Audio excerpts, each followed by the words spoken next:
record buttons, Dom. 222. That would be very awkward. Okay, here we go.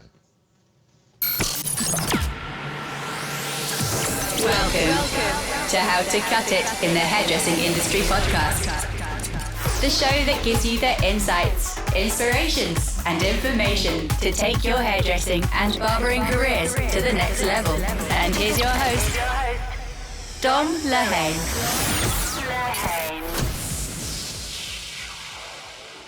Hey, and welcome back, episode 173. We have got a treat for you. Somebody that he has been on our want list for such a major time. We're such a fan of him. I know many of you in the community are a big fan of him. So I'm delighted to welcome onto the How to Cut It podcast, Mark Maciver, aka SliderCuts. Mark, welcome to How to Cut It. Well, yeah, thank you for having me on. I have been a fan of your show for a few years now, actually. Wow. Probably about 2.5, 3 years. So maybe near the beginning. That blows me away. Honestly, I think we all live in our bubbles sometimes. You just think, and to hear you say that is huge for me because, like I say, I think you just stand out as a beacon of light, as such an incredible role model to young people, you know, as a Nigerian guy, black guy, London-based, what you do and how you represent so many young people, I think is just brilliant. And I want to go into that today, Mark, and learn about you, and I think how you inspire young people, and you certainly what barbering has given you as a career as well, and the opportunities given.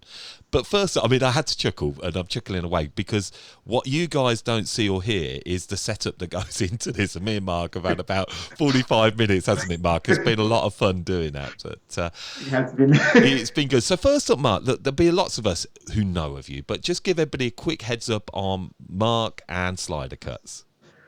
All right, so my name is Mark Maciver, as he said. I own the brand, I guess, called SliderCuts.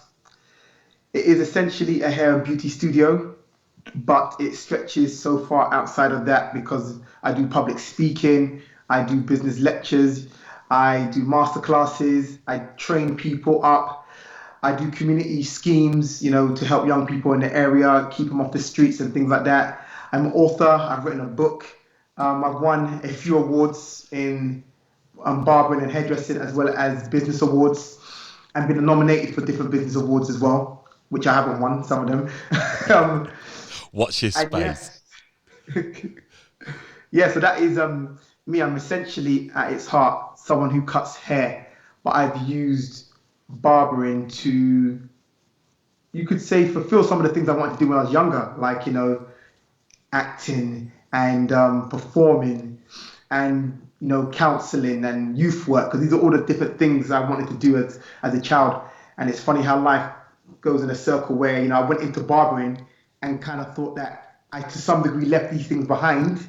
And then I find myself in a position now where it's like, well, you're still counseling people and giving people therapy unofficially. You know, you're still performing because you're in front of the camera. You know, I create content. I have written a book. You know, so it's funny, yes. So that is me kind of in a nutshell. Why has that all been so important to you then, Mark? Motivating people? For me, why do I like motivating people? It's because I see the potential in a lot of people. And I always find it frustrating when I see people not reaching that potential. So it's always kind of like, you know, come on, like you can do this, you can do that. And growing up, I've had friends who haven't reached their potential.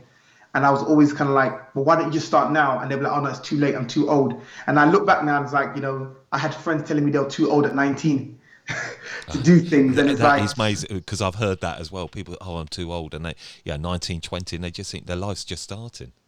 Yeah, you know, so I just feel like it's because I just see the potential in people and I see how I have come through, you know, not deep things, but just certain things, you know, and managed to get through.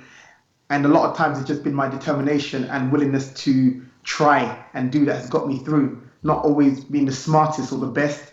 So I see that in myself and say to other people, well, of course you can do it. Like, you know, I guess I find it frustrating seeing people just putting themselves down and not trying. So yeah, I don't know. I just want to see people. I don't know why. I just want to see people win. I love that. I love that about you. Well, I see that come through in you in so much, and you are an incredible talker. Did I remember seeing in lockdown as well? Were you there every day giving motivational talks in the morning? Am I right in saying that? Kind of. I was, yeah, every day in lockdown. I think for the 3.5 months, I put out something every single day. I think there might be 2 or 3 days that I didn't, but I did put things out there. And it was just about because I was getting loads of messages in my inbox saying people who own shops and saying, you know what, I'm gonna have to close down. We can't afford it. Our business is over. And I was just like, wait, what are you talking about? You can do this, you can do that, and there were just a bunch of things that people didn't know. So I was like, you know what? I can answer these people directly, but I thought, no, let me take this information and just put it out on the Instagram so people can actually see it. More people can see it who are in the same situation, who maybe haven't reached out to me or spoken to anyone. Just like you don't have to close. The landlord cannot kick you out. I heard people who were making the decision themselves to close, not the landlord kicking them out, but they were making the decision because they were like, yeah, we can't afford it. And I'm like, what are you doing? No, stay there. The landlord can't kick you out. Look, have you applied for this? Have you applied for that? Speak to all the people you owe money to, defer payments. So I just really felt like it was really important for me to put that information out there because a lot of times people have information and they just keep it to themselves for whatever reason. And I've just made it my thing to, if I have something, share it. I couldn't agree more, and I think it's really important to have somebody like you. And actually, it's something I want to touch upon a little bit about mentors and why that's important. And I'm sure through your life you've probably had mentors, but what I want to just get a little bit more of an understanding to you, Mark. And so again, where is SliderCuts? Where are you based? I'm based on Hackney Road in Shoreditch, London. Okay. Now, years ago, Mark, it would be fair to say that would have been quite a tough address. It's a bit hipster address now, isn't it, when we mention Shoreditch? Yeah. I mean, so how are you finding life on the high street now? Because I know a couple of weeks ago we had the episode with Joe Mills and we talked about, it's been a difficult time for the high street. And I just want to clear this one up. Are you noticing a change in your type of business, in how you're working? Yes, well, the way we work has changed, obviously, because of the regulations. Fortunately, for my business, which I say this almost hesitantly and cautiously, because I just know a lot of people aren't in the same situation. So I actually feel kind of guilty and bad. I'm saying this.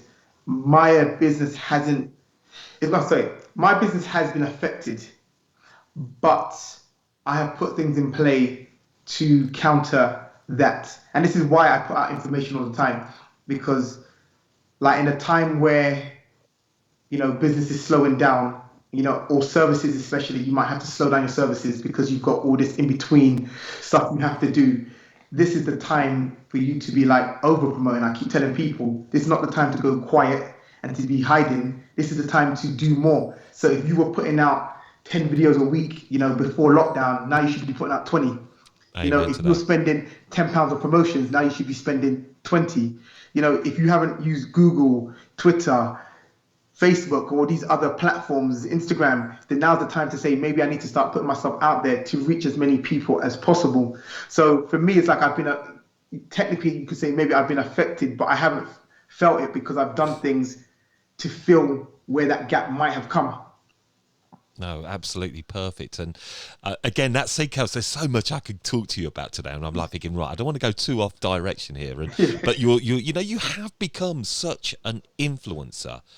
On Instagram, I can't remember how many followers. It around about 90,000. Does that number sound? 90,000. I mean, that's just insane. But I want to learn a bit about you, Mark, and the characteristic of you. And I think your background, because I think that's important for our story as we go on, and we want to inspire young people, whether you're a barber, hairdresser, it doesn't matter. It's about that inspiration. But is there a certain characteristic of you that you've had to really fight hard for what you have in your life? Yes. I'd say start off, I'm not academically the smartest. So I've always had that, I'm just not the smartest, and it's weird that I've written a book because I would have never thought I could write a book because, in school, I just academically wasn't the best. I wasn't the worst, but I wasn't really good. Even now, my grammar, is not great. Can I just say I'm the same page as you, Mark? Yeah, there's so many people like this, and what I overcame was, I guess, growing up, especially confident, is weird. So I used to do acting when I was younger, and acting actually helped me a lot because acting helped me to understand confidence and how a lot of confidence can be fake, but it doesn't matter because even if you're being fake confident, you still achieve the thing that you want to do. Like you go into a room and you have your head held up high, but in your head you're thinking to yourself, you're curled up into a ball. It doesn't really matter because what people saw wasn't that. So I think the things that I've had to kind of overcome was confidence issues, just because I was always like growing up, weirdly enough, segregated. I was always kind of like the odd one out just from the schools I went to from primary school. I was always the odd one out because I went to schools in the 90s and I went to some schools which were like predominantly white. So I had, it's like being a black kid, first of all, which is kind of like, racist abuse and stuff like that. So that was the first thing in the foundation, you could say, of my life. So I'm always the odd one out there. And then also my mum we moved a lot. Like I went to about 5 different primary schools. So I never even got settled anywhere. And then, grow up, becoming a teenager. And for some reason, I just never was able to just fit into a group of people, which benefited me a lot because what happened was, and this helped my barbering career as well, because I never fit into a group of people, I was always moving around. So in my teenage years, I got to know a lot of people because it's like I was hanging around in Camden with these group of boys, and then it was like I'm in Kentish Town, then it was like I'm in Kilburn, then I'm here, then I'm there, then I just used to go youth clubs by myself. Like I'd go to random youth clubs by myself, but it just meant that, especially when I started barbering properly, I just knew so many people. Yeah. So the thing I guess I overcame was like this confidence, and I think acting especially helped me do that. And I don't know, just the willingness just to be like, I don't feel comfortable, but I'm just going to do it. Yeah, I think that's an absolute great tip. I did have a look through your grid on your Instagram, and I saw some of your videos, and there were a couple of quite hard-hitting videos from you, Mark, where you talk about, there was one, I think it's in Camden, and let's not gloss this up, Mark, some of these areas, inner city London, can be quite tough places to grow up, and gang culture can be quite rife. And there's one where you talked about a situation where you were in a group, a car, you were quite young, just catching a lift, and you jumped out. Yeah. And you know the one I'm talking about. It was a stabbing incident that came about to you, and these are the sort of things that you were, I guess, having to sort of deal with these things going on around you. And does that leave quite an experience in your life? Yeah. So growing up, especially where I grew up, was I'm not going to say it's the toughest place in the world, no, but everybody around me seemed to be selling drugs. Everybody was part of a gang or affiliated to some degree. And that situation in Camden was literally some guys from my area, because you hang around the area, just know people in your area. I was literally coming back from an Usher concert, which funny enough, we loved a bit of Usher too. I was coming back from an Usher concert, and loads of people in my area were in Camden, and I was coming through Camden, bar. So I got in there. Yeah, hey, how you doing? Just loads of people in my area. And when we're leaving, everyone's going back kind of like to a similar place. So like, you want a lift, you get a lift. Yeah, I'll jump in the car. Jump in the car about 50 meters, literally 50 meters into the journey. So we're probably about 30 seconds into the journey. And they're like, hey, there's that guy. That's the guy. Yeah, just pull over, jump out. And I just remember being like, oh my goodness, what's going on? Because I was on the outside, inside, but I was on the outside. So they want to, and the guy was basically outside of my door. So they want me to get out of the car. And I didn't want to get out of the car because also I knew this guy as well, because he's from my area as well. And I didn't want him to think the first person he sees is me, So, but everyone's pushing, get out. So I jump out the car, and then there's this kind of rumble, and someone gets stabbed. And it's situations like that that made me realize how quickly things can turn because I'm not involved. And then I always had this fear as well that this guy saw me jump out and thought that I was involved in it. So I got to deal with the fact of, is this guy going to come back and do something to me or Yeah. look for me? And then also it's like, imagine, which I didn't think of at that initial thing. Imagine, this thing happens and then everyone gets arrested. I'm on camera, just in that crowd, and I'm on camera jumping out the car, even though I didn't do nothing. Even though I jumped out the car and just moved away because I just like I'm not involved in this. But It's that frightening happened. It's times, like, yeah, but actually, what I loved about it, you still know that guy that, and he came out of it all right. Just to clear up that story, the guy that got yeah. stabbed. Everybody is fine. I Good. still know the guy. I've done even work with him in what he. I'm not going to say what he does, but in his industry, what he does. I've done work with him, and it was weird because it was like, what was weird is he's from my area. I used to see him basically all the time, and what was strange was that was the last time I saw him until about 10, 12 years later. And even when I saw him randomly, I was still like, my heart beat a little bit because like, the last time I saw him, this is the situation that happened.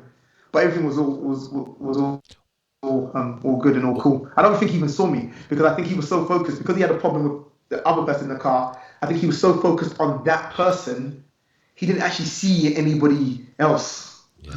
No, well, it's stories like that. I love those stories because it gives a real sort of idea to yourself. Because so many, we see SliderCuts, the incredible Barber. I mean, you cut hair just gorgeous. I don't need to almost focus on that because, if you don't know well, hey, just go and check out Mark's work. I mean, it's just phenomenal. It's black barbering, and actually, while I'm saying this on the top of my head, so much of this barbershop culture, and I'm going to come back to your story, but has almost, I feel, come from black culture, hasn't it? The barbershop, the barbering has gone up a level, and I think so much of that has come from traditional black Afro barber work. I mean, would I be right in saying that? No, I would definitely agree. I feel, especially in, let's say, European white world, you could say, of hairdressing and barbering, hairdressing has massively overshadowed barbering. It wasn't, it's almost like, I don't think, barbering in that world was really respected that much. Not, it is respected now, but if we go back, even just like 7 years ago, 10 years ago, it wasn't really respected. It was really overshadowed. But I guess in the black world, barbering is really kind of like upheld as something. It's like, it is that thing. We haven't had the hairdressing world. We haven't had the hairdressing world, to compete with. It's just been barbering, and I guess women's, quote unquote, women's hairdressing. So I feel that it definitely has been a thing that has become popularized. And Are you happy about that? yeah, definitely. Yeah. Yeah. So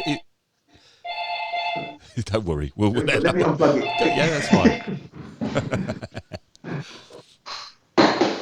This is really good, by the way, Mark. I'm really enjoying this already, loving it. The answer from the front.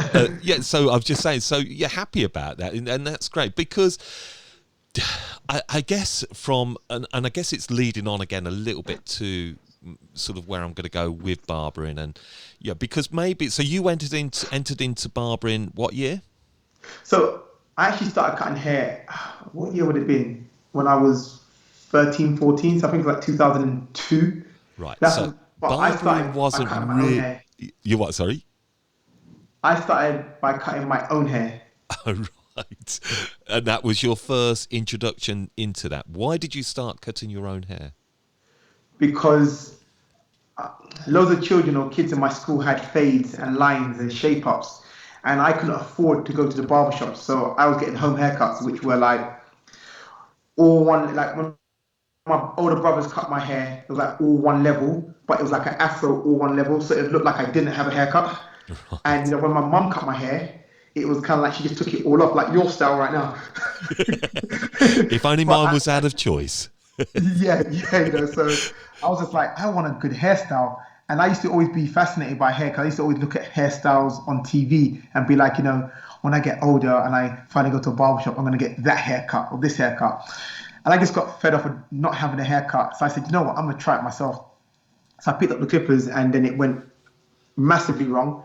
Then I ended up going back to my mum's style. I had to take it all off. Right. And then I got suspended from classes in school because I went to a strict Catholic school where you weren't allowed your hair too low. So I wasn't allowed to go into class until my hair basically grew back to a suitable level.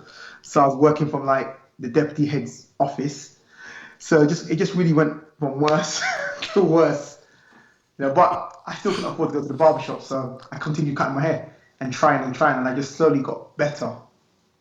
And was this then starting to be that thinking for you? You openly admit that you wasn't, academically the best. Ditto. No, yeah. So you were then thinking, right, where am I going to go in life? Is there a ambitious Mark, even as a young Mark? So when you're thinking about that 13-year-old Mark, who was he? Always smiling. you know, my teeth were the size they are now, so I had to grow into my teeth actually. And I said about your teeth, they're brilliant pearlers. Actually, you have fantastic teeth. Just you. for our podcast listeners, check out the video. You'll see Mark's teeth. They are lovely. Yeah. So happy-go-lucky. Always smiling, always laughing.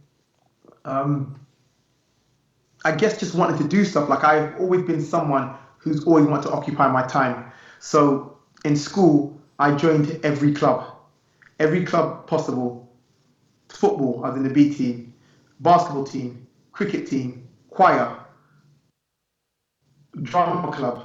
Like whatever there was, I joined. I was always someone who wanted to occupy my time with doing something, whatever it was. And that's why, as I said, I was in every single club. So even though I wasn't academically the best, there was this drive to do stuff and, especially outside. The funny thing is, outside of academics, I was kind of like, I was a pusher. Like I'm really a trier. I've always been that. I'm really a trier. Even when it came to academics, when I went to college, I remember when I was 17, my third year in college, it finally hit me with my academics. I remember like having a great year and, I passed and did everything well.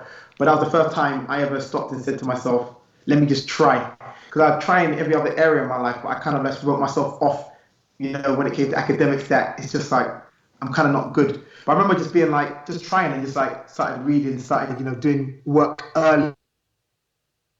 Oh. And like an award in college as the most improved student, and I think that was a point in my life when I just realized that there isn't really anything, everybody has, you could say, their own end of the race or, how far they can go. But most of the time, we're not even getting to that place there. So we're saying, I'm not academically good. So you almost just write yourself off. But that doesn't mean there isn't 10 steps forward that you can go, even if it's not on the same level as Prince Harry, with his academics. And I just started realizing that, I'm the one who's holding myself back. So yeah, and that kind of like was a real change, especially that point there. Where it just kind of like, and that's, recently I wrote a book and it all comes from that place of not holding myself back and having this rule, which I gained, which was never say no to yourself, let others say it. Oh, I love and that just means, if I want to write a book, don't say no, but if everybody turns you down, then fine, but you don't say no to yourself. Yeah, wow, I'm going to be using that, by the way, now in the quotes, because I think that's absolutely fantastic. And I have to say, equally, there's a lot of similar parallels with me and you, actually, probably in our youth, in terms of maybe doubting ourselves. And I get in that maybe from you, and it's almost actually, no, I'm good, and no, I'm going to achieve that. And you can certainly see that is the makings of what you have become, the acting, to get the confidence, because I see, as many of us do, when we look in on social, a super confident speaker. But you've had to work at this, Mark, and I think that's important for certainly all people, not just young people, to know, isn't it? That you have to work at these things to actually overcome maybe our weaknesses. Yeah, definitely. It takes work and it takes, time, and it's not like overnight you wake up and you have this epiphany, and then suddenly the next day you're a whole different person. Although what can happen is your actions might not be whole different, but your mindset changing is the start. And that's what it was for me, and it has been, So, and also I guess barbering helped me a lot as well, because listening to people's stories, and I was a good listener, made me realize how much we don't still see the real people. So I started realizing there's so much people which are depressed. There's so much people which are, doubt themselves. There's so much people, that are going through this and going through that. There's so much people that have gone through things which you would never think of. But, when you see them on the screen, it's always kind of like they're perfect. But then I'm kind of getting an insight into your imperfect life, And I think all of that really helped, because I just started understanding that what we think of people isn't their real selves. Like I remember recently, Rihanna, I don't know where I saw it, but I saw some type of interview with her, and she said she was at, is it the Oscars or no, the Grammys, and it was a Grammy show that she never turned up for. Now, people will take that as, oh, she's being, a diva, and she's just leaving, and that's what you just think to yourself, what do you mean she just didn't turn up, or she just walked off, oh, diva. But she said the reason why she was there, it's because she was so petrified to go on stage to perform. Yeah, this and is it. These are the things you just never see. And as people, we can be very judgmental of this, can't we? We tend to judge people so often now, and actually there's so much more going on behind people's lives that we don't know about. Yeah, and that's helped me. Knowing that has helped me to understand that actually, me doubting myself isn't like just me. There's a lot of people, even those kids that seemed confident when I was younger. I started realizing, doesn't really mean they might have been confident, but it doesn't mean they actually were confident. Me having issues within myself and different things, started realizing, a lot of other people have those same issues as well. And when I just started understanding that actually made me be more confident, and made me understand that and also acting as well. I always bring back to acting as well. It's just kind of like you go on stage and you act. You can go off stage and cry, but people don't see that side, and everyone's kind of like, oh, that was an amazing performance. You were great. This and that. You're so confident, but they don't realize that the whole time you were there, like crumbling inside. But I just kind of came to really, at some point, just came to realize that and also having a lot of the things which I cared about weren't that important as well. That was another thing. Like, I cared about how I looked, my image, and all these different things, and just kind of like, which people don't think. This is another thing. So you don't think that, men and boys, care about their image. But I remember, growing up, I cared about my image. That's why I, used to do all these curls and all these different things. I cared about the way I looked. And boys used to always be like, I don't know where you grew up, but boys would always say to boys, oh, you're ugly. You can't get no girls, you're ugly, this and that. And so that we'd be ruthless on it, aren't we? It's lads, we just take the mickey about how, even when you've had a haircut, you don't turn up to your mates and they say, oh, I love your hair. You generally get something about your haircut. Yeah, and that used to hurt me, and I used to really think to myself, I'm not good looking, and this and all that, and all those things there. So having all of those type of things there, and those insecurities, as I grew up and I kind of came out of them, they made me want to help other people as well and expose those things as well. So on my Instagram, I'm constantly open about things. And the reason why is because I feel like I don't want people to believe that they're the only ones who go through these things.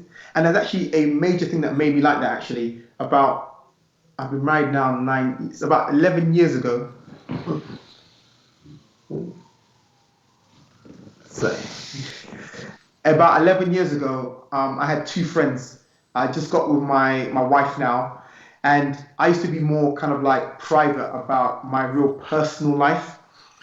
And I had a friend who was seeing a girl, and he said to me that, long and short of it, he was basically not feeling this girl, maybe wanted to break up with her because his relationship wasn't like what he thought my relationship was like.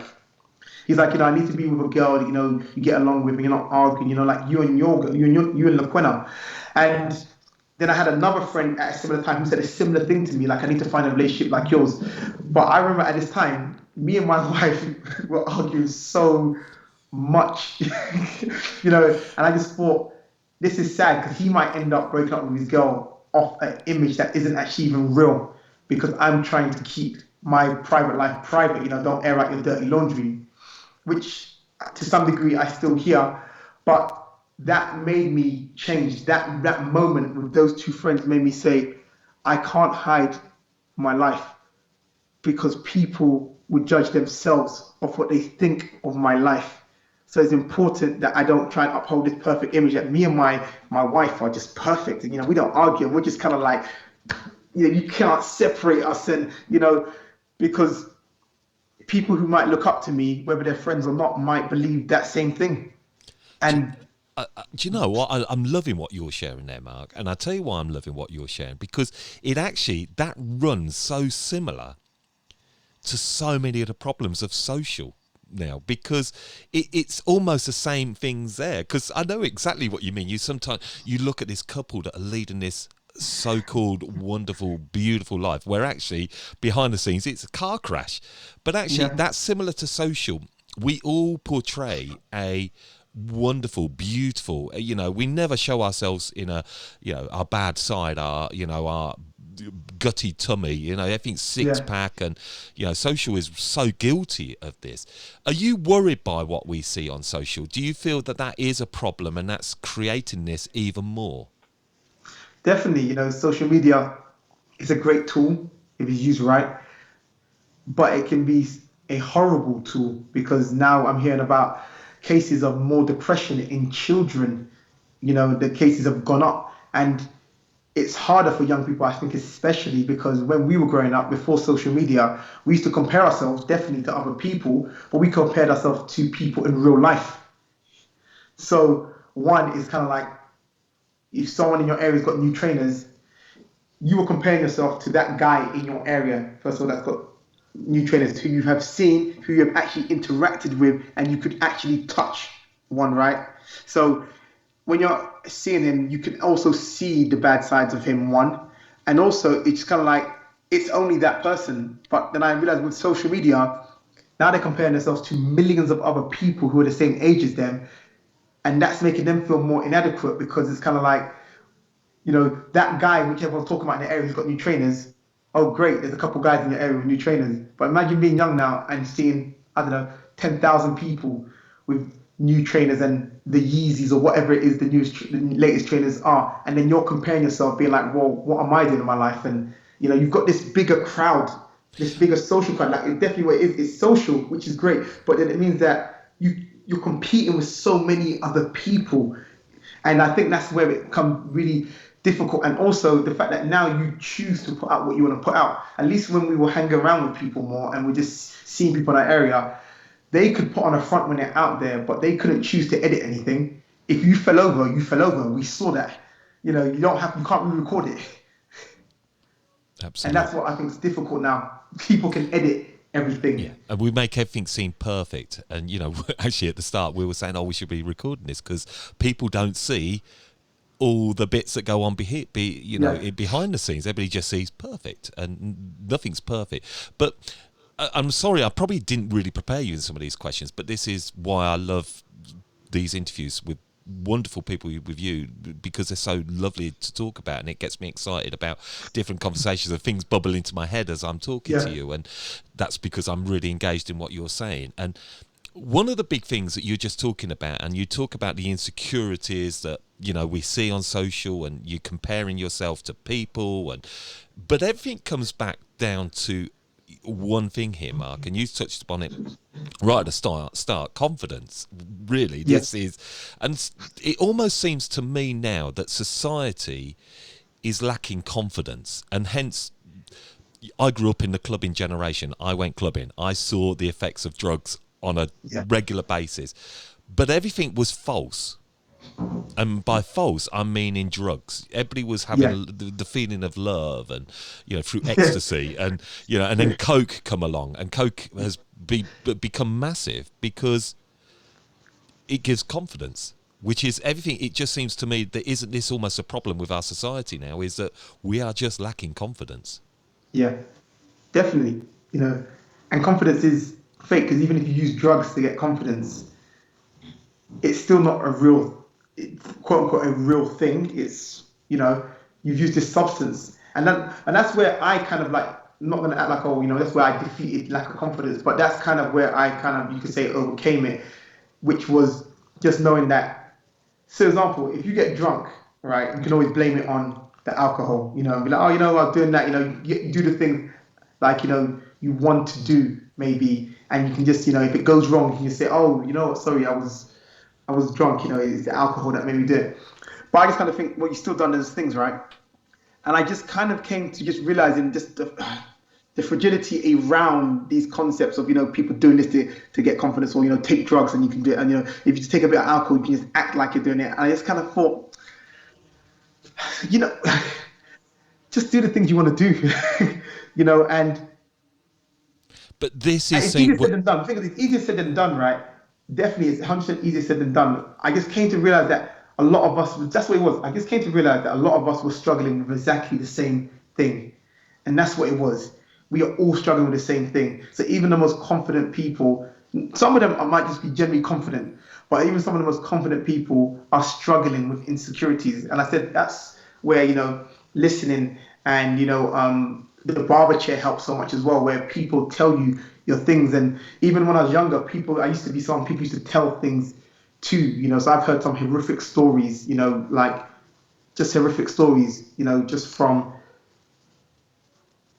well, just like real horrific stories, in people's life. I'm not going to say what they are, right?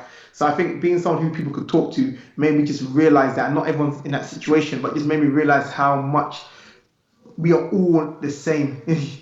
And I think that's what made me kind of more so overcome it, just knowing that I'm not the only one. And I think when people understand that, because anytime I tell people something about my life and they're like, I didn't really know that, it gives them confidence. Because they're like, oh, so I'm not the only one. And oh, what? So you do, are scared of this or you are scared of that. And they start getting confidence from that. And that was my situation, just knowing that other people were insecure and felt these same things. Some of the quote unquote society-wise prettiest people struggled with their images and didn't think they were pretty. Yeah, it runs through everything. It runs through this whole falseness. And I don't blame people for portraying this image that everything's great, everything's wonderful, because it makes you look confident. None of us want to look like we don't have confidence. I've had to battle confidence. You've had to battle with it. But actually, confidence comes from something inner, doesn't it, Mark? That it comes from actually believing in yourself. And that can take a long time. But that believing in yourself, which I know you're really passionate about in people, is so important. And how can people find an inner belief in themselves? I don't know. It's a weird one. It's because believing in yourself is.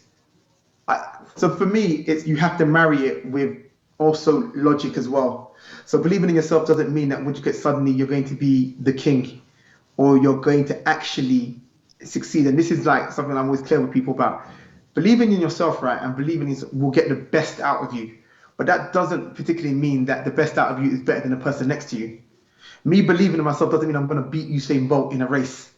But if I go in there believing that I will probably run the fastest I'm going to run. And that's why I've always been clear with people, like, just don't it has to be married with the logic of because I know sometimes people just believe in yourself, you do whatever. And I'm just like, well, no, I think that's not really good to tell people that, because then you give them this big fall when it's kind of like, I really believed and I did everything and I went in there believing and I didn't win the race. And it's like, you didn't win the race, and for me, and that's okay, but you got the best out of you. The fastest you were going to run was 10 seconds and you got 10 seconds, For me, it's always been that I don't mind, you could say, failing when it comes to the wider competition, as long as I fulfilled my potential with what I can do. Then I have no regrets. Because what can I regret? The fact that Usain Bolt is just faster than me. What can I do about that? Well, I get it again. It's, I coach an under-15s football team. Since they've been 6, they're now, yesterday we got beat. Did we play to our best? Not actually, no, we didn't really, and they could have always maybe gone that bit better, but sometimes you have to accept there are just people that are going to be better than you. But that's why we have mentors, isn't it, Mark? That's why we have people like you to be a voice, a voice that can get us inspired. I'm feeling inspired already talking to you, and the short time that we're doing, and that is massively important for young people, isn't it, to find a mentor? Yeah, definitely. I think, America are ahead of us when it comes to these things because in America it just seems like everybody has a mentor. Like, yeah, that's my mentor. Yeah, that's my mentor. Everybody has a mentor. Like, even some of the biggest celebrities, we don't realize they have mentors as well. And I think in, UK, was now suddenly starting to,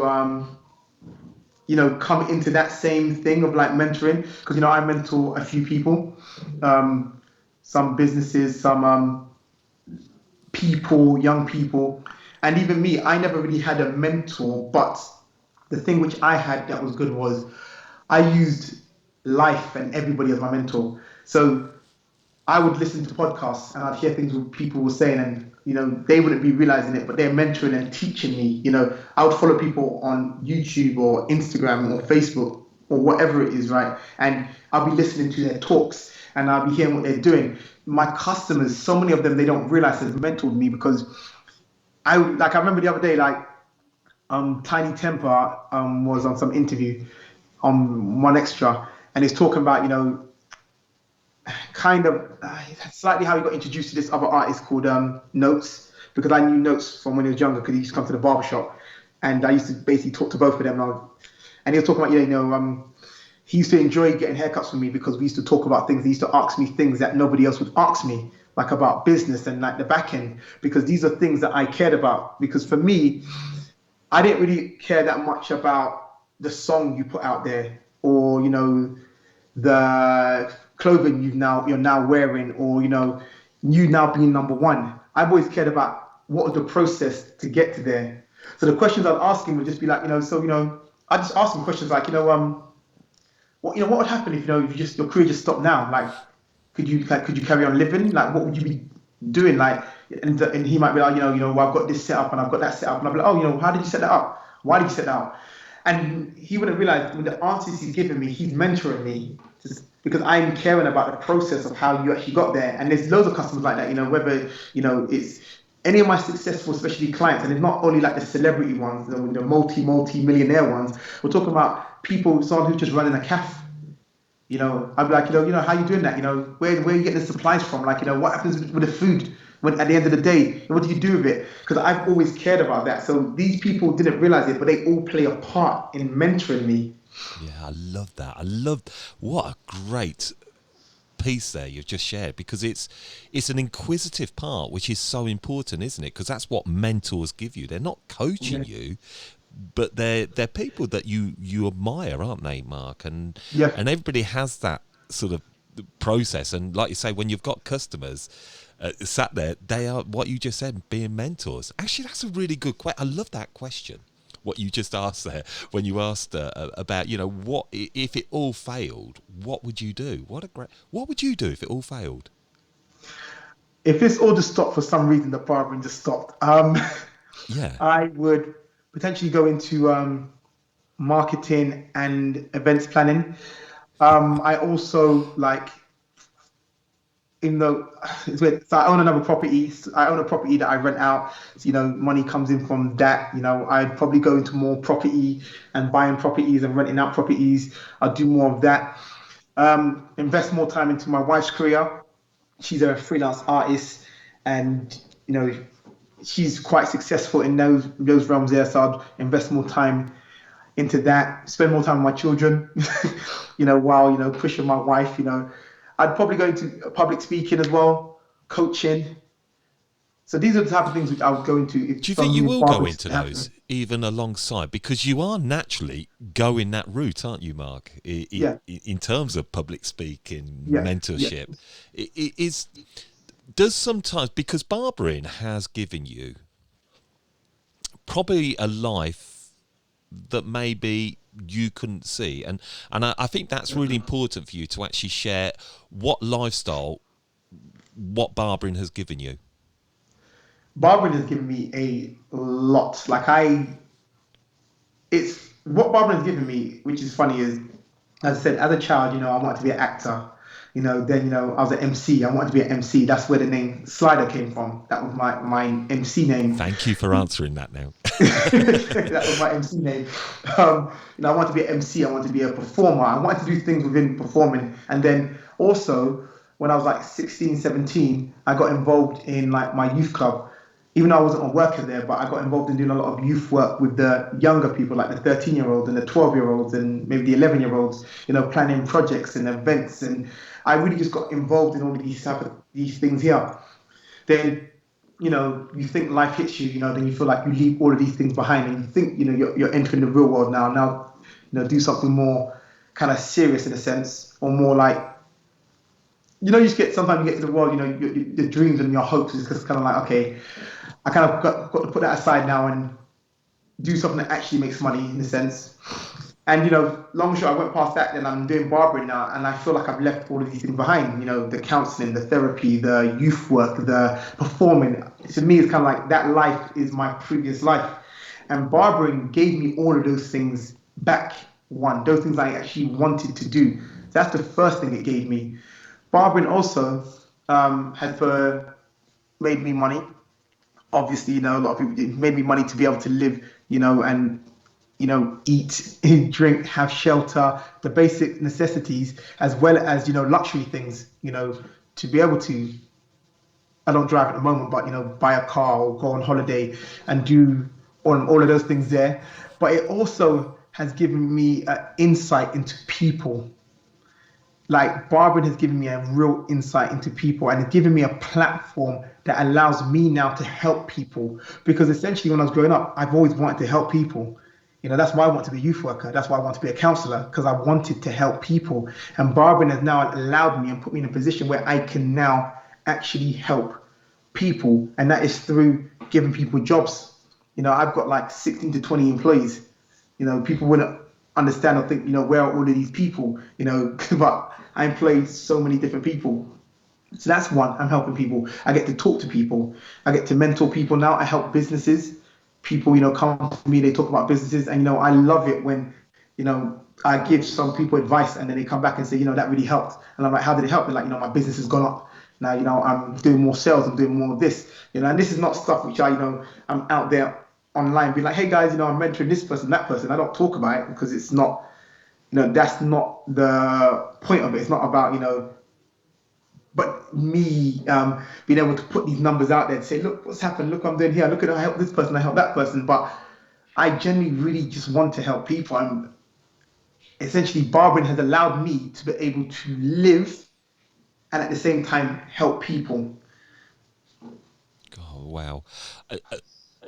I'm actually going to be starting some new stuff with some colleges as well. And I'm really connecting with what you're saying here, Mark, so much, probably more so than anybody else before. And I've done a lot of interviews, and I'm genuinely mean that because I feel it. I feel what you're doing. And I think for me as well, I get quite emotional when I think about this, because I think probably like you as a younger guy, me as a younger guy, and hairdressing, barbering, call it what you want, has given us lives to go on and actually do stuff that me and you probably could never have actually wanted to do, because probably sometimes people didn't think we were particularly smart, or and I think about those students in colleges around the UK, around Ireland, wherever that may, who are probably doing what they're doing because they don't feel they know what they could, because school has said, go and do hairdressing, go and do barbering.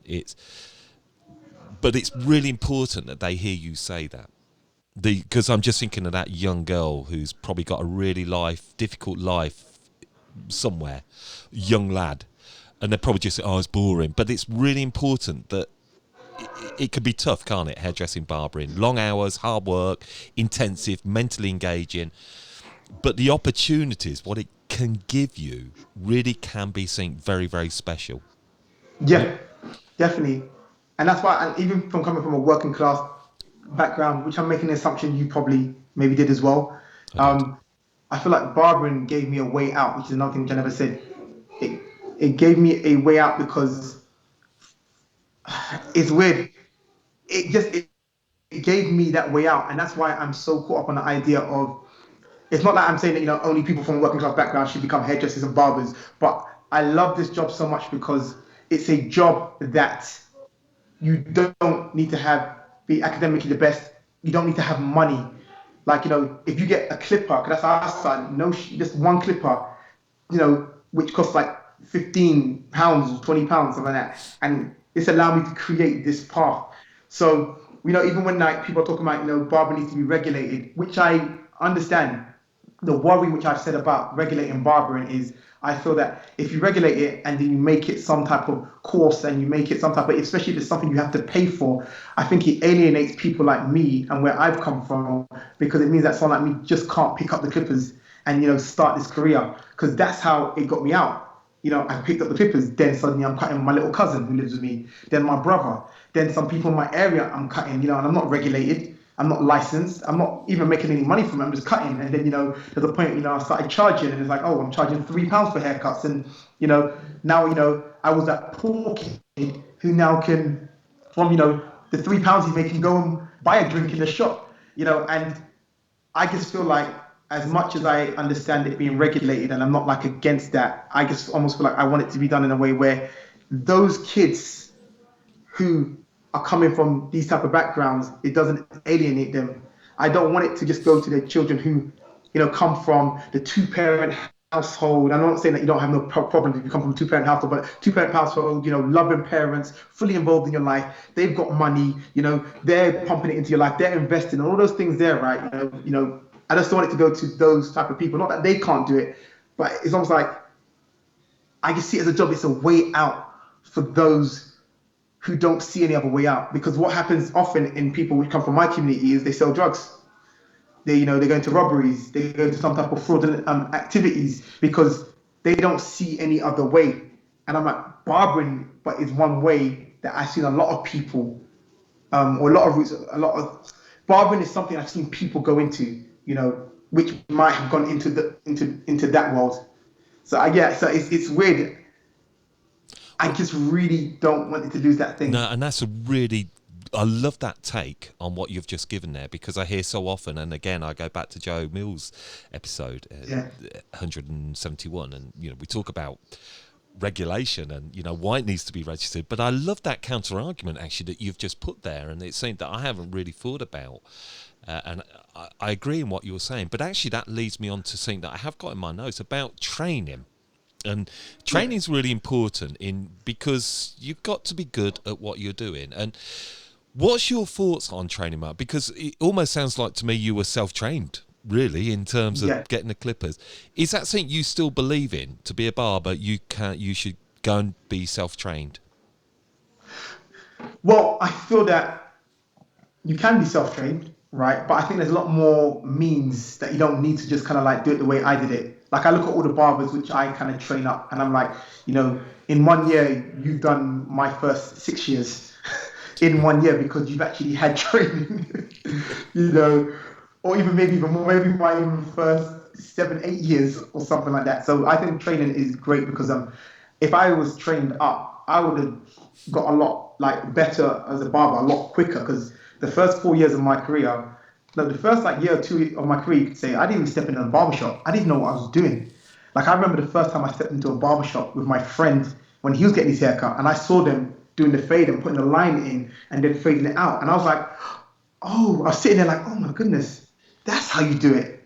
And now I look back, I don't know what I was doing then, but I was doing something just trying to get a fade, but I could have missed that whole process by just someone showing me. So I think training is very important. I think training is actually good. I feel like with people, those who are willing though to go to things like online training, to go to YouTube and follow tutorials, those people which are willing to do it by themselves, most of the time show the characteristics of someone who actually wants to succeed and is going to almost put their foot in when they get someone who's training them. Because I always say to people, people are like, oh, I want to be a barber, I want to do this, I want to do that. Well, where should I start? Should I go find some shadow? Should I do this? Should I do that? And I'm always like, you know what?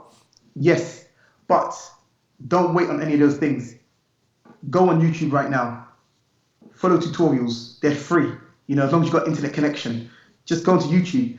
If you're not willing to do those things there, I feel like it's not that you can't ever succeed, but it's showing a issue in your character, because you shouldn't be waiting on someone else to start the thing you want to start.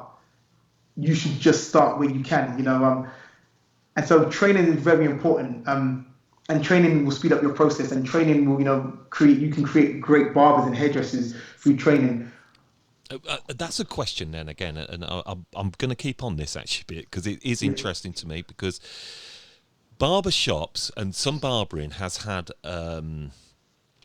it's had a bit of a sometimes it gets bad press. I'm not just saying from hairdressers. I've had many men's hairdressers or barbers, and some will say that it can be a very quick process to learning barbering. I'm certainly hearing of 1 week barber courses, and you're about. I'm really interested to hear where you stand on this. I always tell people, go and do a course and get the qualification, but understand you're not going to learn how to cut. You're not going to start learning how to cut hair until you actually get on the shop floor. So these courses give you basic health and safety. Don't do this, don't do that. Then they give you a qualification, but you don't actually start learning until you're on the shop floor, until you're actually in the mix of it. So these courses, great 1 week courses, 2 week courses, 3 week courses, but you're not going to start. You're not going to start properly. You're not going to be a good barber in 1 week, or in 2 weeks. But I'm not against it. Okay, so you're not against it. Okay, so you're not against that, and I just wonder: has barbering become a more attractive career because you can be cutting hair quite quickly on the floor? So let's say I come to you, Mark, as SliderCuts, and I say, look, Mark, I've done no barbering whatsoever. I've just come out of school. I'm interested in barbering. What would my training look like in terms of coming to you? Well, with me, how it looked like would be, first of all, you can come, and then we're going to probably enroll you onto a barbering course at the same time, so you can get the qualification. But even if I didn't do that, even the qualification part of it, it comes in, you start off as an apprentice. So I give you a couple of things to do, like, I start even there might be a group, like I have a group for some of the younger guys in the shop, like who are like the runners, and it'd be like, okay, go watch this YouTube tutorial. This will just tell you the basics of, some basic things, what's with the grain, what's against the grain, what are the clips, little things like, the lever, it's longer when you pull the lever down, it's short when you pull the lever up. Just basic things like this. Watch this thing for just the very basics, right? Then, come on the shop floor, and it's like, okay, get your friends or brothers or cousins, whoever it is, coming. We're going to now take you through haircuts. Also, I'll promote you on Instagram. Say, look, we're giving free haircuts for anybody who wants free haircuts. Sign up. We're going to take you through training barber, so don't expect anything amazing, but it's going to be supervised by one of the senior barbers. So, we take you through that, take you through haircuts. I make sure that they sit on the shop floor, and I always tell them, make sure you're watching me, make sure you're watching the other senior barbers. And when you don't understand something, or you don't know what someone's doing, make sure you ask. Don't just sit there and be like, it's in your head, it's weird, he's doing this, why is he doing that? My thing is, no, ask that question. You get on haircuts, and we do things like, and also I take you through things where it's like, I'll be like, come here, look, I'm putting a line around this and that. Now I'm putting another barrier. Now I'm fading out this part. Do you understand that? No? Well, this is why. Ask a question. So then we just kind of like slowly take you into it. Then it's like, okay, next time you do a haircut, I want to see you implement this. Then we go through that for a while where it's just free haircuts, just free. And when you get to a stage where you're doing a haircut by yourself now, and it doesn't have to be great, but it's okay, then I move you onto junior level. Now, junior level is your barber on the shop floor, but people pay for the haircuts, but it's a very reduced price. So, people are coming to you now because you get a cheaper haircut, but they know that as well. So the reason why they're going to you is because it's cheaper. You've had the odd client who comes in and kind of like, they get not upset, but upset because the haircut isn't like a senior barber. But it's like, well, you picked.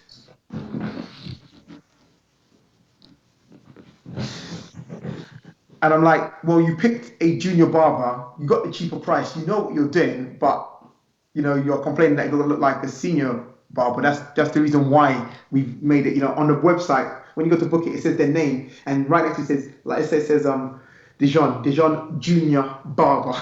So there's no trickery in their profile. It says they're a junior barber, they've been cutting this long. So there's no trickery, to make sure that people know what they're actually doing. So do that, and then just kind of like train them, and then when they get to junior level, I also give them more tips. But at this point there, it's actually more on them about what they're doing. So it's more about what tutorials are you watching? How closely are you watching us? How much questions are you actually asking us? Are you actually studying us? Once you get to junior level, it's more about you. And I've had junior barbers where I've said, look, your progression is it's just not going anywhere, and it's down to you. Because I've had other junior barbers which have come in and it's like they've just shut off. And I said, because you're not, in your own time, you're not watching any tutorials no more. You're sitting in the shop and I've seen you on your phone, just talking on your phone, but you're not watching us cutting hair. So your progressing is slowed down because you are not taking hold of your own career, And then when I get better from that, then they go to barber level, which is now you're actually a good barber and you're cutting hair. And the reason why it's not senior, because senior for me comes with more experience and time. So senior barber is more so someone who can basically oversee the shop. It's someone, who can be by themselves in the shop. It's someone who can, also, like, if there's a problem in the shop, if there's an argument that kicked off, the senior barber should be able to also handle that. And there's just things in barbering as well where, you might be a very good barber and you might even be able to give a same level quality haircut as another senior barber. But there's just certain predicaments you wouldn't understand how to get out of, and that just comes from experience. And that's kind of like the levels which we take people. And how long would it take me then from coming out of school to actually being on the barbershop floor and actually cutting that junior barber level? How long would that take me? The funny thing is everybody's different. So I've had as an average, the average one. I feel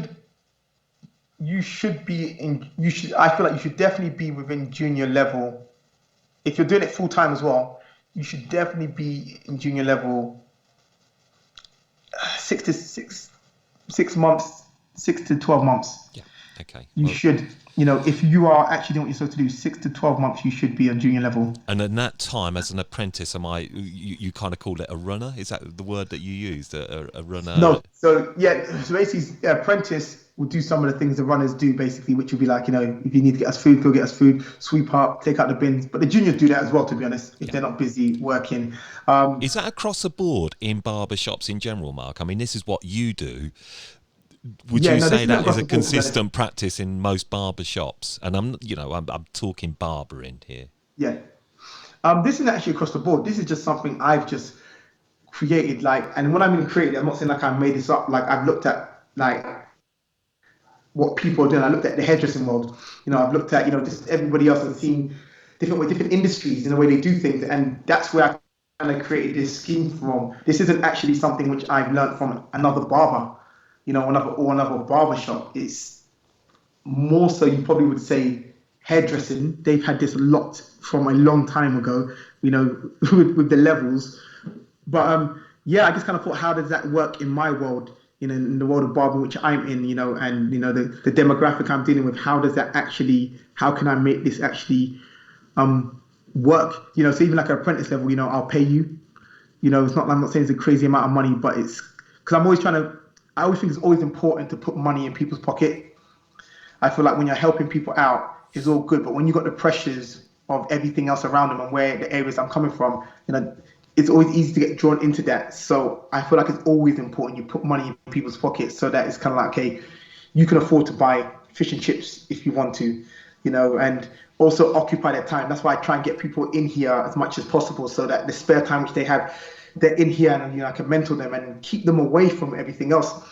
But it's just something I just created, and it's just merged with me trying to teach them as well as keeping them on the straight and narrow. Yeah, and I think also what you're giving somebody is a lifelong career, which you can't, and that barbering career may develop into other pathways as you go forward. It may, you may find, like you just said, writing a book, public speaking, coaching, mentorship. I always tell people, marketing, business. I always tell people, Sorry? I always tell people, look, I teach you all this stuff here. I can't take it back. If you decide to leave right now, I can't say, give me my skills back. You own it right now. That's right. So understand that even if you're in a situation, even outside of my shop with people where it's like, oh, I don't really like the barbers and they're this, they're that. I'm like, stay there. Unless you're like being abused in a certain way that, like in a way where it's kind of like, that this is not really good. But if it's kind of like, oh, they're just annoying, or they're just being hard on me, oh, I don't like them, all those things there, right? My thing is put up with it. You know, even if they're a bit rude, whatever it is, right? Because if they're giving you a skill, and you can see that the main thing is they're giving me a skill, and I'm just to make it very clear, I'm not talking about, you know, you're being in any way, or you're being abused, or you're being this, and it's like I'm saying, you know, just take it because you're getting a skill. I'm talking about on the lighter side of things, where it's like, you know, they're just hard on me, or they're just always getting at me. Oh, you know, this person shouted, you know, just more so the lighter side of things. Then my thing is just take it because you're still getting a skill that they cannot take back. So take it, you know, and you know, especially if you feel like these people are good and you're really taking from them, then take it. And then when you leave, it's like, well, I'm a great barber now. You know, I'm gonna take it somewhere else. That's always something you're going to have to do. But I think, like you say, you're a mentor. I know within your book you're talking to, you know, to young people. I know you've started programs for 13 to 16-year-olds, Yeah. and that's, I love that. And I think that all comes down to that young school kid Mark, and that's the Mark I see now in front of me, helping that Mark back then, and Yeah. and I love that, and I love everything in what you are doing. You are such an inspirational man. I cannot tell you how much of that, Mark, and I'm so excited to see what you're going to do over the next part of your career, because I think you are going to be helping so many more people. I'd love to see a TV program with you as well, a bit like what Jamie Oliver done Thank you. with. Yeah, I think I could see that. There's a program there, Mark. Yeah, taking a group of barbers, young barbers, and actually giving them a career. Hey, have you put that to a production company yet? Not that, you know, production companies have come to me about different things, but not I think taking a group of because I barbers. think It's a good idea. that could so work, isn't it? You know, I think for young kids, if you do get that, Mark, can you put me in the mix on that as well? Can I have a part in there? Yeah, sure, sure. I listen. I know it's funny. Like it's funny. I'll give you something, right? You know, about this show. I've been listening to this show for like, I think it's 2.5 years. I moved to this place 2 years ago. Maybe 2.5 years I've been listening to this show. I'm not sure what episode you were on at the time, and I'm not even sure how I even discovered. I think I discovered you guys. So I went onto into like the podcast, and I just typed in like haircut podcasts, you know, barber podcasts. I just typed in different things. I thought there must be something, you know, out there. And I knew there was one in America, and I discovered you guys. I can't remember what episode I listened to first, and I just started listening regularly, and it's actually an honor for me to be on this show. So I'll tell you something that I've been waiting for. I was listening to this show, right, and I've been following you guys, you know, on Instagram as well, from like way back as well. And when I opened up my SliderCuts studio, which was 2 years ago, before that, maybe like 4 months, 6 months before that, I remember thinking to myself, like, I really want to be on your show. Like, I thought, I really want to be on your show. And I thought, you know what? I probably could message you and probably or get someone who's connected to you somehow to get onto the show. But I said, first of all, I want to have my own shop because I felt like, you know, actually, when I have my own shop, then I'll be in a better position to talk about certain things. But also, I just felt I'm going to wait because I said, I'm not going to do anything. I'm not even going to do like mind manipulation by, you know, messaging you a couple things, this and that, just to get on the radar. I just thought whenever it happens and you guys reach out to me, then it will tell me that I've been doing the right thing because I got onto your radar and I didn't do anything like, you know, or I just kind of sent someone to tell you about me. So when you finally did contact me, I was kind of like, yes, you know what, I'm doing the right thing. Because you interview like some the industry leaders and all these things there. And I just felt if I'm ever going to be in that position, right?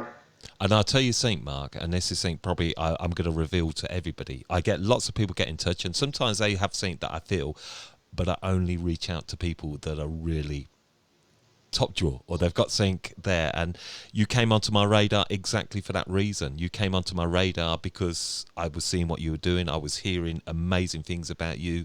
I looked further in, and, you know, I was aware of you. So thank you for sharing that. And honestly, this has not disappointed. This has been even more above my expectations. It's been Thank you. because as I said, I love mentors, people that really care for people and want to help people's lives and enrich people's lives. It's it's why I do what I do. And if there's any great buzz for what I do, is when I get people saying, look, I love listening to, the guests that you brought on. It's not what I'm sharing, it's what you amazing people are doing. And if I can have a part to play in that, that's what really rocks my boat. And to hear you doing it, and me and you doing this interview, I've got my listeners pictured in my head. I know I'm thinking of that young kid who's listening to this, and actually your words today could really inspire them. That podcast today could be that podcast which weren't about when I was 14, but could have been what I needed in terms of, help. A bit like when I went into Salon International and I saw all this amazing, and I thought this could be something that could give me a pathway that maybe, took me on this journey. And, look, I thank you to having people like you. And I think I just want to finish on this. And I say it time and time again to people that I really enjoy. You will be most definitely going to be coming back onto my show. I'd like to bring you onto the hair show as well, because thank you. You're incredible. You really are. But I just want to picture that, listeners. Just share your top tips to some young people that are listening there, who are wanting to really grow their barbering, hairdressing career. What would those tips be from Mark McVie? I would say, hard work. One, work hard. I know I remember this young person telling me that you're from the generation. He said to me, you're from the generation that worked hard, but I'm from the generation, we're going to work smart. And I was just like, that can't negate still working hard. That's not, you still have to put the hours on the shop floor. So work hard, even if you're not the most talented, because I'll let you into something. I was not naturally the most talented barber. I just worked a lot harder than the people around me. I've trained up barbers and I said to them, look, you are naturally a more gifted barber than me. Like I see it, that you pick up things a lot quicker than me. The difference is, with your 1 hour, I'm willing to do 4. So work hard, even if you feel like you're not the greatest or you haven't got the best, just be willing to work hard and put the time in and put the hours in. That's one tip. Another tip I'd give to people, put yourself out there. I always say this to people, put yourself out there. Go to all the barbershops. Any barbershop you respect, go to all of them. Can I shadow you? Can I come in here? I'll do whatever. I'll sweep up. I'll take out bins. I'll go get you food. Whatever it is, especially because I always talk about this, like, forget the money, because there's loads of people who haven't got money like me. I would not have been able to afford to pay anybody. So you don't have to pay someone. Offer people other things. I'm willing to work for you, make your life easier. You need to get supplies? I will go get those supplies for you. I can't afford it, but I just want to learn this craft. So please, I'd love to learn from you. Like, let me know, is there anything I can do to do that? So don't be afraid to put yourself out there. Put yourself out there. Put yourself around those people that you respect and think are good. Because if you think Dom's a great barber, then, try and get around Dom. And Dom's like, no, I ain't got no time. Then pester him. Like, I'll be honest, there's people who have pestered me, and it's sad to say, not sad to say, but the reality is, there are people who have pestered me and got things out of me over people which have asked first. And it's one, sometimes I forget those people, but this person just keeps going on my line, and I'm like, you know what? Okay. Oh, cool. Yes, you can come. Yes. Because, you just put yourself out there and you're constantly like constantly knocking on my door. So I think those are kind of would be the top tips, which are like, obviously study the craft, but work hard. Don't be afraid to put yourself out there, put yourself around people you respect and you think are good. And the last tip I'm going to end on is forever, and this is something I always say to myself, forever remain a student of your craft. In order to master your craft, you must forever remain a student of your craft. That's so good. That's so good. I can imagine all this is in your book, and it's a lot of these words that you would share, and I hope so. And actually, just coming towards the end, because I appreciate we're taking up a lot of time with you, Mark. If there's any kind of what's the word? I lost my thread there. I knew what I wanted. It was such a good thing. I really wanted to ask you. Let me get it back. Oh gosh, it's really gone from my head. It'll come back. Right. If there's one common myth that that's what I wanted to ask you. I knew it would come back. One thing that you talk about, and you talk about it and I've heard you talk about this, and one is timekeeping. You know, you're big up, and it's about, you know, you must show up, and you must, you know, shape up to be great. It's no good being slack, and, you know, your commitments. You know, that I would imagine that would drive you mad. Yeah, yeah, you know, I do talk about that a lot. You know, early is on time is late, late is unacceptable is what I say to people, and do it properly. And I'm not saying don't do it at all, so I don't subscribe to that. But as long as like that, I subscribe to the idea of do it properly, or you're not doing it at all, is what I'd say. So I'm not going to say like, you know, if you can't put 100% in today, that means you shouldn't be doing anything at all. No, but if you're not putting 100% and you're not doing it at all, in my books, it's kind of like anything you come into, just commit to it. And I've always done that with everything. And that's a key thing that helped me in my barbering career. Because earlier in my barbering career, I didn't fully know that barbering was still the thing I wanted to do. But I still committed to it 100% while I was in it. So I still studied the people around me. I still showed up early and left late. I still worked like someone you would think that was trying to be the best barber ever. And this was the career I wanted to go down, even though I wasn't sure about it. And I've always said it, you know, once you're in it, be in it properly, just like a relationship. You know, I've always said to people, even if you're not sure if you want to be with the person you're with, while you're in it, be in it properly. Don't kind of be half-hearted. Because if you don't want to be with that person, leave the person, and then you don't have to be in it at all. And that's what I've always just kind of subscribed to with people. Like when you're coming in here, be in it. You know, be early, be on time. You're not sure what career you want to do? That's no problem. But while you're in here, act like this is the career you're in it, you're in for life.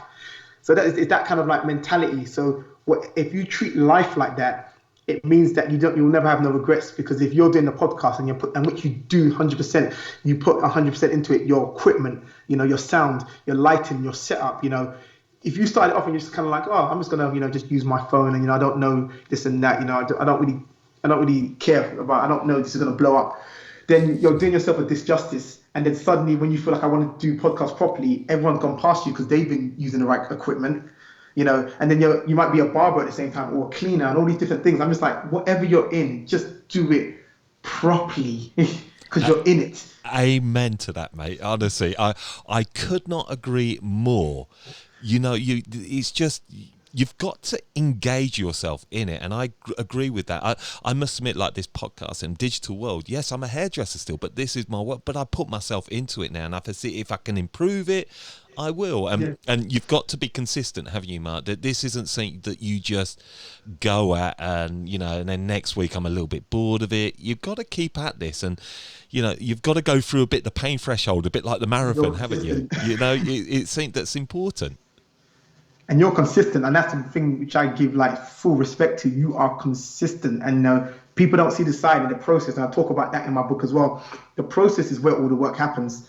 You know, all the recordings, all the editing, people don't see that side. They just hear a podcast come out, and it might seem like it's simple, but even like when we were setting up here and it took us 45 minutes to get everything right, you know, it's hard, and the process is where the hard work goes into, you know. So I respect anybody, especially the amount of episodes that you have done. You know, I drop in and out of listening to your podcast, and, you know, one week you could be on one listener, another week you could be on 1 million listeners, but whatever the case is, you still have to put out a podcast, whether one person's going to listen or 1 million people are going to listen.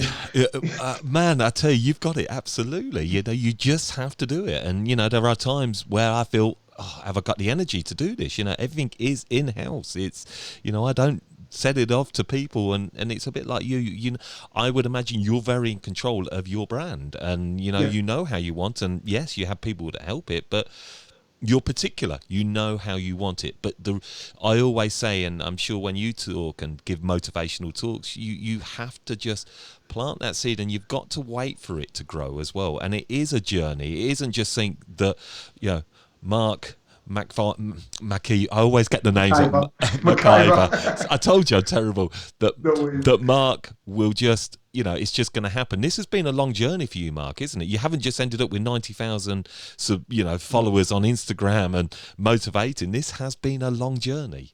It's a journey, and I put a lot into it. I think I just want to tell people that as well. I put a lot into it, so it's not just as simple as kind of like I've just put a couple of videos out, a couple of pictures, then I blew up. I've been intentional as well about the things which I'm doing. So I don't want people to feel like, you know, I've been focused on my work, but I've been intentional about things. I remember from earlier on studying, going onto Google and typing how do you use Instagram properly, and reading what people were saying. How do you build engagement?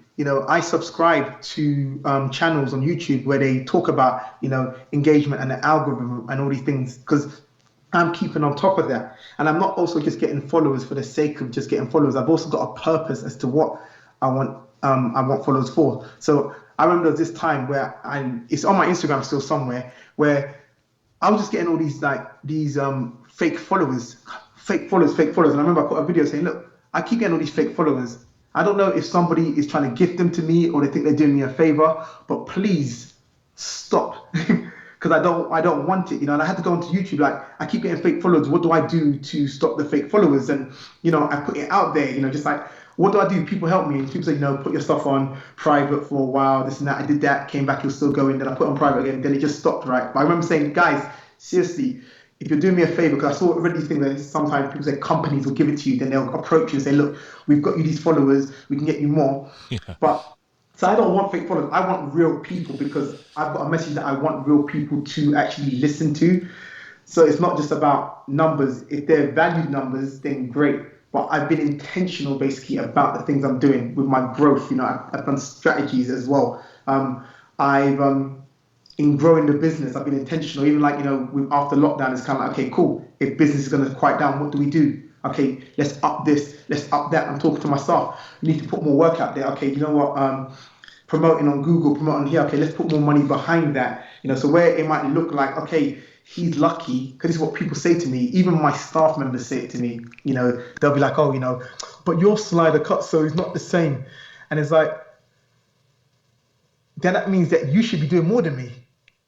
If it's easier for me, then what you're telling me is that if I'm going to put £50 on promotion, then you should be putting £200, because it's easier for me. So that doesn't negate you now doing nothing. So it's really important people just know that it's intentional. I'm working hard and I'm studying what I'm doing. I studied barbering. When social media came in, I studied social media. When it comes to me content creating and doing things like that, I'm studying what's the best equipment to have. Should I have a ring light? What camera should I have? What's the best editing tools I should use? And that's why it just comes into, like, as I said earlier, just really being in it. Being in what you're actually doing, studying what you're actually doing. So being in it to win it. Yeah.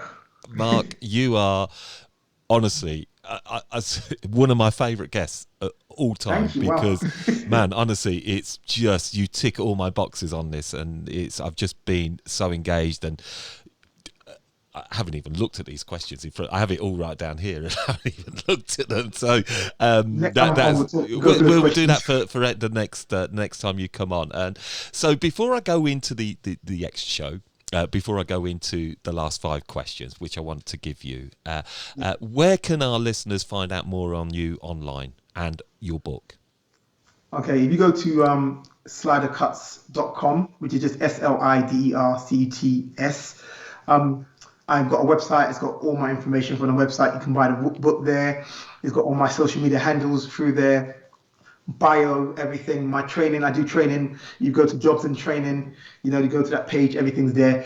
Like, fortunately for me, I own everything on SliderCuts. So if you just go onto Google and type in SliderCuts, I come up. If you go to Twitter, it's SliderCuts, Facebook, Instagram, whatever it is, TikTok. I make sure that you most certainly do, because I've done that as well, and every bit of my research, research goes along. Absolutely, dead easy to find. Just type in SliderCuts, you find me. Absolutely, but listeners, as always, we will put them in the show notes as well. So direct links, and if you want to see the full video of this, again, Patreon member, and you'll be able to see us. Yes, we'll be sharing out bite size of this across our YouTube and Instagram. It's great, and I want to make sure I share it, because Mark has gone to a lot of trouble to get this set up.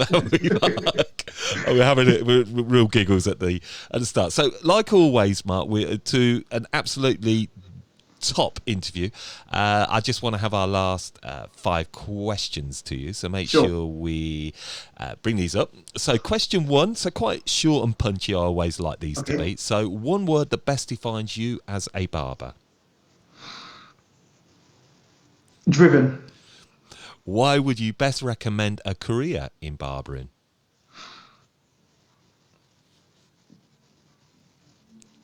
you get to meet a lot of people, and you get to make money as well as help people.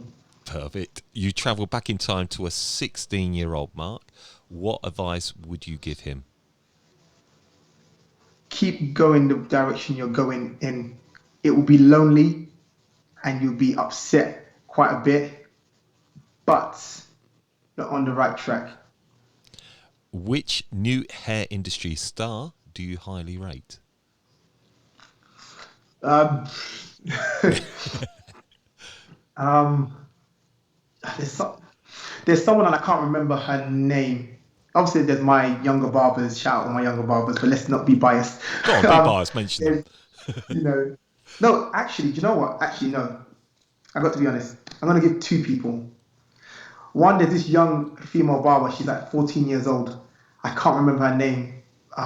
It's things like Thai something, but she's 14 years old, and she gives amazing haircuts. Like she works in a barbershop. Her dad owns the barbershop. She works in that barbershop. I wish I could say the name because I'd like to really big her up. I'll tell you what you'll do then, Mark. Once you find that name, you can send that to me, and then I'll put it in there for you in the post, because I'd like to find out on who that is. 14. Yeah, Wow. she's 14 years old. She's a female one, female barber. And I know it's blowing up right now, but a female barber one, and you're 14 years old, working in the barbershop, and she's not giving good haircuts for someone who's 14. She's giving good haircuts, full stop. Right. So I look at her and I say, wow, like this is. Right. Well, Like, yeah, if we don't get the answer to this question, then I'll put that out to you, listeners. Leave it in the comment. Who's that barber that Mark's talking about? I'm keen to know as well. I'm going to have to research her. I'll get her. I'll find her. Thank you, mate. Okay, Okay, and the other person is. Go on. I need to give someone else. The other person I'm saying is Shan Styling. She's a female barber as well who works in my shop. What's her And name? she Sorry, does, say like, that again. Shan Styling. Sham styling. And she does braids, she does dreadlocks, she does plaits, all those things that she does cuts. And the reason why I rate her so highly is because she's a very good barber and she has just created her own lane. Like literally, like what she's doing, no one else is doing. And if there's anyone else doing it, she's doing it at the top, like the best. Like I'm not being biased. I don't see anybody else doing fades and braids basically on the level she is doing it. Very good haircuts. And for me, she's one of the best braiders I've actually seen. Wow. Can you braid? And I don't braid, but she's going to teach me. Yeah, that'd be something good, wouldn't it? Is she on Instagram as well? Yeah, under like SHAN Styling, Shan Styling. Sham styling. Right, we're going to be checking out Sham styling. So, final question to a wonderful time in your company, mate. Really, really. And that question is, if you could step into my shoes as a host today, what question would you have asked yourself that I didn't? I would have asked probably what motivates you. And what motivates you? Not wasting my life and fear of looking back and having loads of regrets that I didn't do the things I wanted to do or could have done because I was scared of what people might say or it not coming off, the fear of failure. Okay. I really don't want to regret life. I don't regret failing. I'm writing that question down. I love that. I think that's great. Yeah. I'm going to write it down before I forget it because that's a great question to ask yourself. What motivates you? Well, look, Mark, I'm going to just say you motivate me. I'm coming off this and I come away from interviews and I've got a really big spring in my step and I feel excited because I've had a conversation from somebody that motivates me, and you should be very proud of everything that you're doing. I think you're an incredibly inspirational role model. You're a role model that we need, and we need to keep you out there more and more for not just for black kids, but for white kids, for Asian kids, for all people of all cultures. You are amazing, and I think life hasn't given it to you. You've gone and got it, and that's probably how I'd probably give my big takeaway from all of this. You've gone and got it. So thank you. Right, I'm hitting the finish button. Mark, I've just loved sitting there.